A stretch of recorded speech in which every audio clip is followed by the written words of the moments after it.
adalah salah satu perusahaan publik terbesar di Indonesia dengan ratusan anak perusahaan. Astra juga menjadi pilar penggerak ekonomi Indonesia melalui keunggulan di berbagai sektor, yaitu otomotif, jasa keuangan, hingga solusi berkelanjutan. Berdasarkan analisis eksternal perusahaan untuk peluang utama berasal dari pertumbuhan ekonomi Indonesia sebesar 5,11% dan konsumsi rumah tangga yang mencapai 54%. Nah, yang mana hal tersebut mendorong permintaan otomotif. Hal ini didukung oleh penjualan mobil nasional yang tinggi serta peningkatan mobilitas masyarakat. Selain itu, pertumbuhan kendaraan listrik dan dukungan pemerintah menjadi peluang strategis untuk inovasi di masa depan. Secara keseluruhan, kondisi eksternal menunjukkan peluang yang kuat bagi pertumbuhan bisnis Astra. Nah, selanjutnya dari analisis EFE ancaman menunjukkan bahwa PT Astra menghadapi tekanan eksternal yang cukup kuat, terutama dari risiko cyber security sebagai ancaman terbesar. Nah, selain itu, faktor ekonomi, politik, dan juga persaingan memberikan pengaruh juga bagi keberlangsungan perusahaan. Secara keseluruhan, perusahaan perlu strategi yang adaptif untuk menghadapi tantangan tersebut dan juga tantangan-tantangan selanjutnya.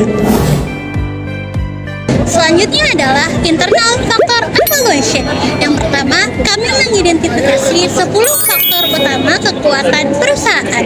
Astra memiliki bisnis yang luas dengan 7 lini usaha, yaitu otomotif, jasa keuangan, alat berat, agribisnis, infrastruktur, IT, dan juga properti.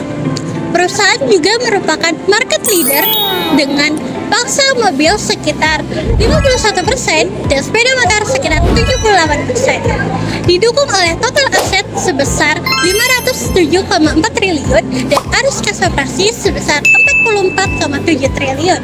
Selain itu, Astra memiliki ekosistem bisnis terintegrasi dan jaringan distribusi yang luas di Indonesia. Hal ini menunjukkan bahwa Astra memiliki kondisi internal yang kuat. Kalau kita lihat dari sisi kelemahan, masalah utama Astra itu bukan sekedar laba yang turun, tapi penurunan profit secara menyeluruh. Hal ini ditandai dengan laba bersih yang turun sekitar 7%. Diikuti dengan margin juga turun, ROA dan ROE ikut turun. Artinya, bukan hanya satu indikator yang bermasalah, tapi sistem kinerja keuangan yang melemah. Di sisi lain, tekanan keuangan juga meningkat, likuiditas turun, sementara liabilitas dan pinjaman naik. Jadi, kalau misalnya dirangkum, kelemahan Astra itu ada dua. Pertama, probabilitas menurun. Kedua, tekanan finansial meningkat. Ini menunjukkan bahwa tantangan Astra saat ini bukan di skala bisnis, tapi efisiensi dan pengelolaan kinerja internalnya.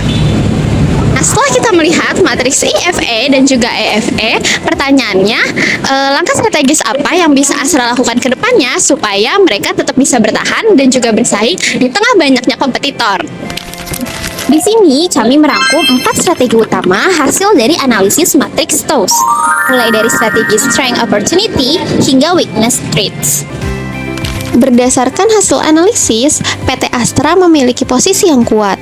Skor EFE sebesar 3,29 menunjukkan Astra mampu memanfaatkan peluang dan menghadapi ancaman eksternal dengan baik. Sedangkan skor IFE sebesar 2,81 menandakan kekuatan internal perusahaan cukup solid, terutama dari pangsa pasar otomotif dan juga diversifikasi bisnis. Namun, Astra tetap perlu meningkatkan efisiensi biaya dan menjaga profitabilitas. Kesimpulannya, strategi terbaik adalah terus berinovasi dan memperkuat ekspansi bisnis agar tetap tumbuh dan juga berkelanjutan.